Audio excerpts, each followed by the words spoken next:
প্রিয় দর্শক, স্বাগত জানাচ্ছি বরেন্দ্র সংবাদে। আপনাদের সাথে আছি আমি বিথি ঘোষ। শুরুতে জানিয়ে দিচ্ছি সংবাদ শিরোনাম। রাজশাহীতে আদালত থেকে আসামি পলাতক।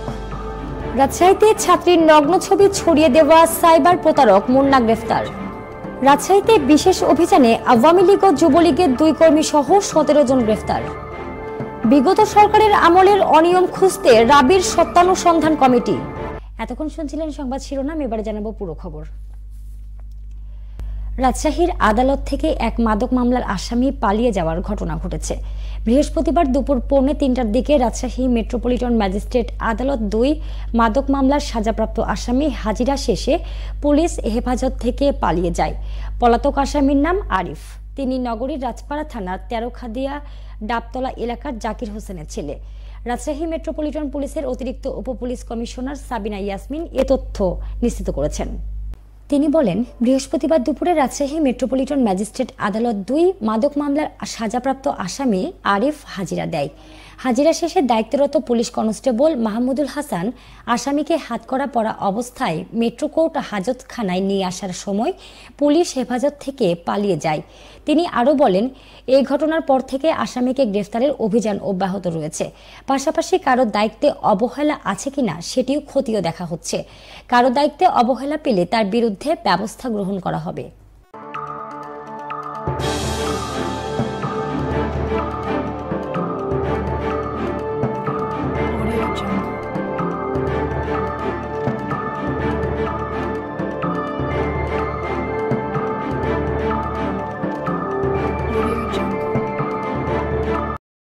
রাজশাহীর পুঠিয়া থেকে প্রতারণার মাধ্যমে কলেজ ছাত্রীর নগ্ন ছবি প্রস্তুত করে বিভিন্ন সাইবারের মাধ্যমে ছড়িয়ে দেওয়ার মূল হোতা সাইবার প্রতারক মুন্নাকে গ্রেফতার করেছে র‍্যাব 5। বৃহস্পতিবার সকালে র‍্যাব 5-এর এক প্রেস বিজ্ঞপ্তির মাধ্যমে এ তথ্য নিশ্চিত করেছেন।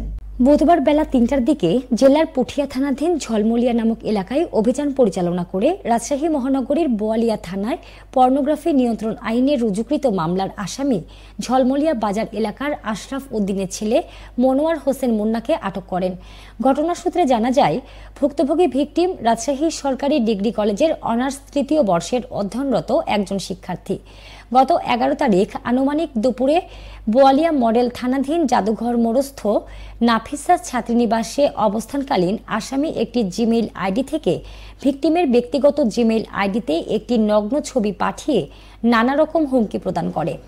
পরবর্তীতে সে আসামি বিভিন্ন নামে অসংখ্য জিমেইল অ্যাকাউন্ট ব্যবহার করে ভিকটিমের ব্যক্তিগত জিমেইলে ভিকটিমের একটি এডিট করা নগ্ন ছবি পাঠায়। আসামির নগ্ন ছবিটি ব্যবহার করে সামাজিক যোগাযোগ মাধ্যম ফেসবুক অ্যাকাউন্টের মাধ্যমে ভিকটিমের পরিচিত ব্যক্তির নিকট ছবিটি দিয়ে অপপ্রচার চালায়। এই ঘটনার প্রেক্ষিতে ভিকটিম রাজশাহী মহানগরীর বোয়ালিয়া থানায় পর্নোগ্রাফি নিয়ন্ত্রণ আইনে একটি মামলা দায়ের করেন। সেই ঘটনায় জড়িত আসামিদেরকে গ্রেফতারের জন্য অন্যান্য আইনশৃঙ্খলা বাহিনীর পাশাপাশি র‍্যাব ছায়া তদন্ত শুরু করে। রাজশাহী ক্যাম্পের একটি আভিযানিক দল অভিযান পরিচালনা করে ঘটনার মূল হোতা সাইবার প্রতারক মুন্নাকে বুধবার বিকেল 3:15টার দিকে পুঠিয়া থানাধীন ঝলমলিয়া বাজার নামক এলাকা থেকে গ্রেফতার করে। রাজশাহী মহানগরীতে বিশেষ অভিযানে আওয়ামী লীগ ও যুবলীগের 2 কর্মী সহ অন্যান্য অভিযোগে মোট 17 জনকে গ্রেফতার করেছে রাজশাহী মেট্রোপলিটন পুলিশের থানা ও ডিবি পুলিশ। গত 24 ঘন্টায় মহানগরীর বিভিন্ন স্থানে বিশেষ অভিযান চালিয়ে বৈষম্য বিরোধী ছাত্র আন্দোলনে হামলা, বিস্ফোরণ ঘটানো, সন্ত্রাসী কর্মকাণ্ড এবং অন্যান্য অপরাধের অভিযোগে 2 জন গ্রেফতার হয়েছে। এছাড়াও আরএমপির অভিযানে 15 জন গ্রেফতার হয়েছে, যার মধ্যে ওয়ারেন্টভুক্ত 5 জন এবং অন্যান্য অপরাধে 10 জন। বিশেষ অভিযানে গ্রেফতারকৃতরা হলেন শামীম রেজা ও শাহরিয়ার সুজন। আওয়ামী লীগ কর্মী শামীম রেজা রাজশাহী জেলার বাগমারা থানার বারুইপাড়ার সাইদুর রহমানের ছেলে। যুবলীগ কর্মী শাহরিয়ার সুজন রাজশাহী মহানগরীর চন্দ্রিমা থানার হাজরাপুকুর নিউ কলোনি এলাকার মৃত মন্টু লায়েকের ছেলে। গ্রেফতারকৃত আসামিদের বিরুদ্ধে আইনগত ব্যবস্থা গ্রহণ করা হয়েছে। বিগত সরকারের আমলে 2009 থেকে 24 সাল পর্যন্ত রাজশাহী বিশ্ববিদ্যালয়ে নিয়োগ এবং পদোন্নতিতে দুর্নীতি, অনিয়ম এবং জুলাই অভ্যুত্থানে নির্যাতন হয়রানির তথ্য উদ্ঘাটনের জন্য সত্যানুসন্ধান কমিটি গঠন করা হয়েছে। মঙ্গলবার বিশ্ববিদ্যালয় সিন্ডিকেটের 538তম সভায় এই সিদ্ধান্ত হয়। কমিটির সভাপতি হয়েছেন সহ উপাচার্য মোহাম্মদ মাইন উদ্দিন। বুধবার সন্ধ্যায় বিশ্ববিদ্যালয়ের জনসংযোগ দপ্তরের এক বিজ্ঞপ্তিতে এ তথ্য জানানো হয়।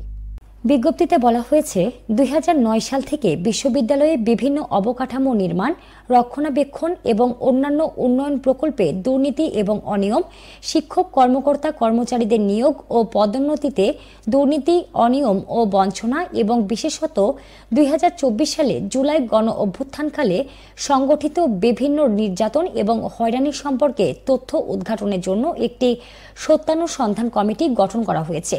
এ ব্যাপারে জানতে চাইলে কমিটির সভাপতি ও সহ উপাচার্য মোহাম্মদ মাইন উদ্দিন বলেন, সত্যানুসন্ধান কমিটি 2009 সাল থেকে 24 আগস্ট পর্যন্ত সব অনিয়ম এবং অব্যবস্থাপনা খতিয়ে দেখবে। বিগত সরকারের আমলে যারা অনিয়ম দুর্নীতির সঙ্গে জড়িত তাদের বিরুদ্ধে বিধি অনুযায়ী শাস্তির সুপারিশ করবে। নাটোরের হযরতপুরে ট্রাকের কেবিন থেকে 52 কেজি গাঁজাসহ 3 জনকে গ্রেফতার করেছে রাজশাহী বিভাগীয় মাদকদ্রব্য নিয়ন্ত্রণ অধিদপ্তরের সদস্যরা। গতরাতে সদর উপজেলার নাটোর-ঢাকা মহাসড়কের হযরতপুর থেকে গাঁজাসহ তাদের গ্রেফতার করা হয়। এ সময় মাদকদ্রব্য বহনকারী ট্রাকটি জব্দ করা হয়েছে। রাজশাহী বিভাগীয় মাদকদ্রব্য নিয়ন্ত্রণ অধিদপ্তরের গোয়েন্দা ইউনিটের উপপরিচালক জিল্লুর রহমান জানান, গোপন সংবাদের ভিত্তিতে নাটোর সদর উপজেলার নাটোর-ঢাকা মহাসড়কের হযরতপুর এলাকায় অভিযান চালিয়ে ঢাকা থেকে নাটোরগামী একটি ট্রাকের গতিরোধ করে তল্লাশি করা হয়।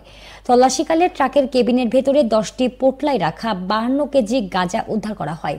এ সময় গাঁজার সংরক্ষণ এবং বহনের অপরাধে 3 জনকে গ্রেফতার এবং ট্রাকটি জব্দ করা হয়। পরে গ্রেফতারকৃতদের বিরুদ্ধে মাদকদ্রব্য নিয়ন্ত্রণ আইনে মামলা দায়ের করে নাটোর সদর থানায় সোপর্দ করা হয়।